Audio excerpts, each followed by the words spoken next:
DC Comics have a lot riding on Superman for 2023.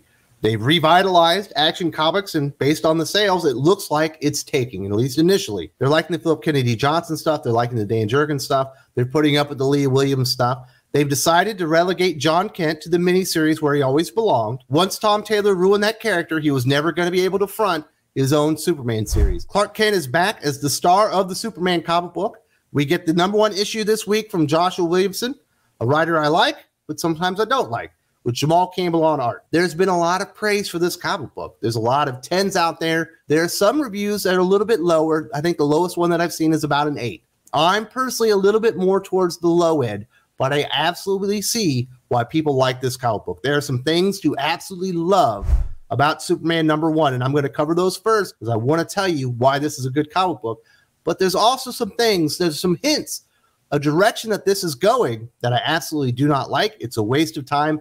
It's retreads of stories that have already been told that I just don't think are a good direction for Superman. There's another character here that I don't particularly like the portrayal. I'll tell you why. So let's get into the highs and lows of Superman #1, DC Comics. It's the year of Superman. We've got a Brainiac event coming up. The first issue does a good job, and the first thing that absolutely stands out is the art from Jamal Campbell. This is how a Superman comic book is supposed to look. Stop wasting Jamal Campbell on lame characters like Joe Mullins. Stop wasting him on really bad writers like Brian Michael Bendis. Put him on a premier title. Give him some heroic moments to illustrate, and he is going to give you art that looks 10 out of 10 every single time. This thing looks magnificent. Superman gets a couple of moments that are very heroic where he's in classic Superman poses and he just looks like $1,000,000. It feels so good to see Superman done right in art again.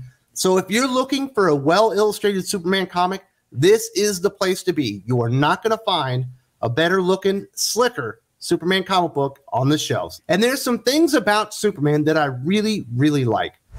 I like the small moments that really encapsulate who Superman is.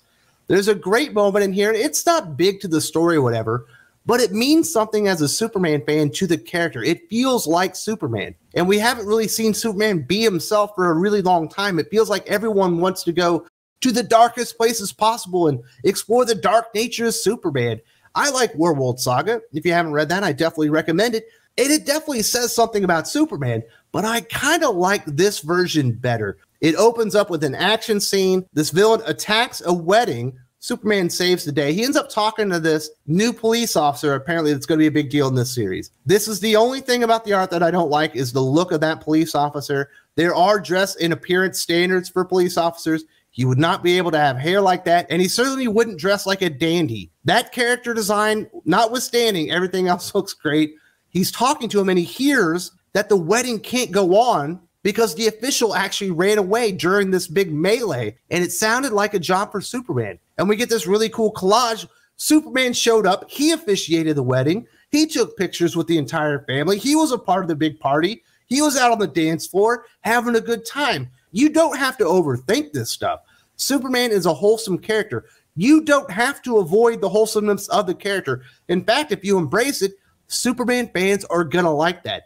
This is great because it feels like Superman. We almost get nothing that feels like Superman anymore. So kudos to Joshua Williamson and Jamal Campbell for encapsulating the character in some moments that aren't really important to the story, but they're important to the character, and it says something about Superman and how they feel about the character. So I really appreciated that. There are also some kind of quiet moments where it felt like Clark Kent. A lot of times Clark Kent kind of gets thrown on the back burner. He's less important than Superman, right?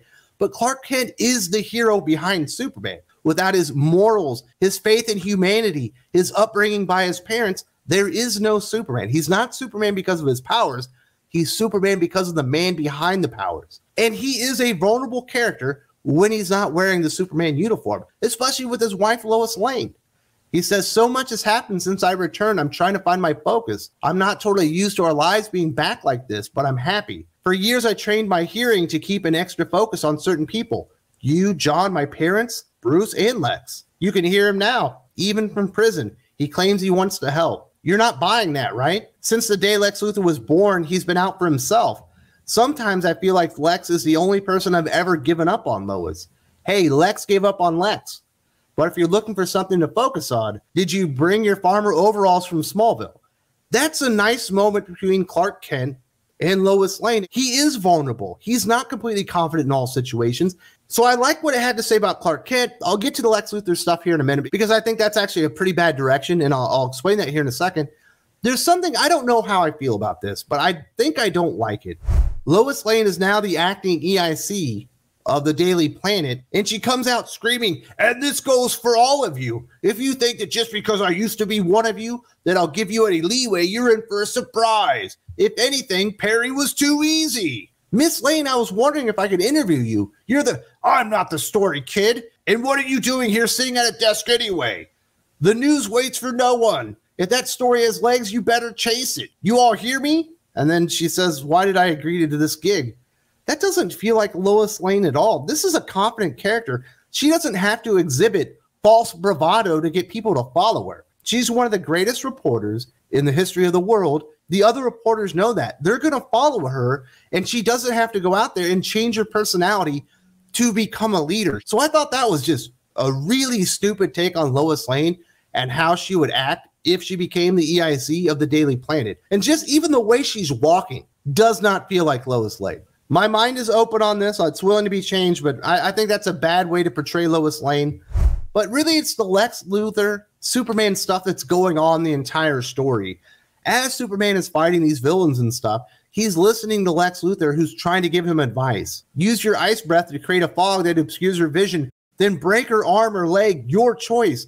The brutality will disorient her. Then dunk her into the ocean. Her powers malfunction in water. Hold her under until she runs out of oxygen and passes out. You hope to win this fight without going on the offensive, but your compassion is your weakness. And this goes on pretty much for the entire comic book. Lex Luthor trying to influence the actions of Superman while he's in action, the devil on his shoulder trying to get his attention. Superman wouldn't listen to this. It wouldn't affect him. I don't understand why they're trying to make this all of a sudden like Superman cares what Lex Luthor thinks, or Superman would listen to what Lex Luthor has to say when it comes to superheroics. It's okay for a villain to remain a villain, and it's okay for a hero, even a superheroic hero like Superman, who can be a little bit gullible and too trusting, for him to realize that Lex Luthor is just evil, and that's who he is, and he's never going to change. But they're trying to plant the seeds to where Lex Luthor and Superman are going to partner up. We've seen that before, and it sucks. It never works for the character. You're just constantly waiting for Lex Luthor to double-cross him. Plus, we're literally going through this in Amazing Spider-Man with Norman Osborn and Peter Parker, another story that makes no sense. Not only that, they're mimicking some other things going on in that ASM run.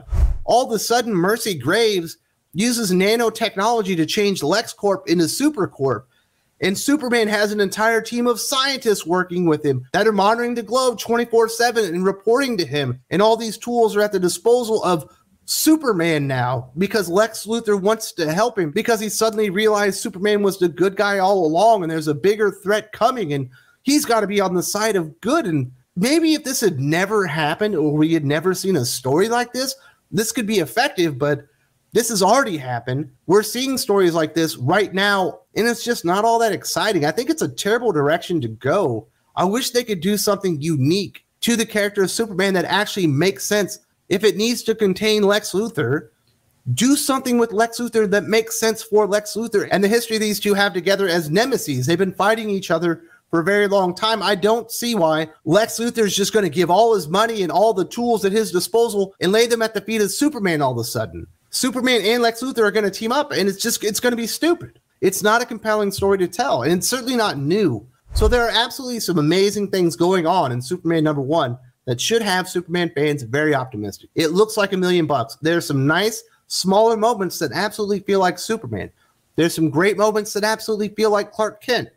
I don't know what they're doing with Lois Lane. We shall see, but this Superman, Lex Luthor, they're going to be helping each other and working together thing. It just doesn't work. It's stupid. And knowing that's where Joshua Williams is taking this definitely has me very skeptical. Obviously, it's kind of leading up probably to this Brainiac event that's in the not too distant future. It's going to happen in 2023. If you're giving it a 10 out of 10, like I understand there's reasons to do that. If you're giving it an 8 out of 10, I understand that too, because I'm with you. I'm more skeptical about this than I guess than a lot of people are, but I do recommend it. It's a good comic book. It's fun.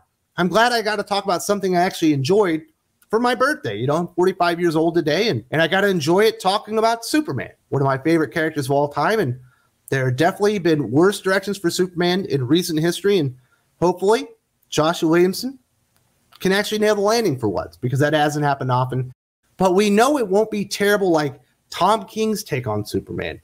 This was essentially a middle finger to all Superman fans, and this came from the same editorial office as the Superman comic, which also makes me very skeptical of what I'm reading. If you haven't seen what Tom King did to Superman and his perfect dream world, definitely check this video out. There's also a link in the video description.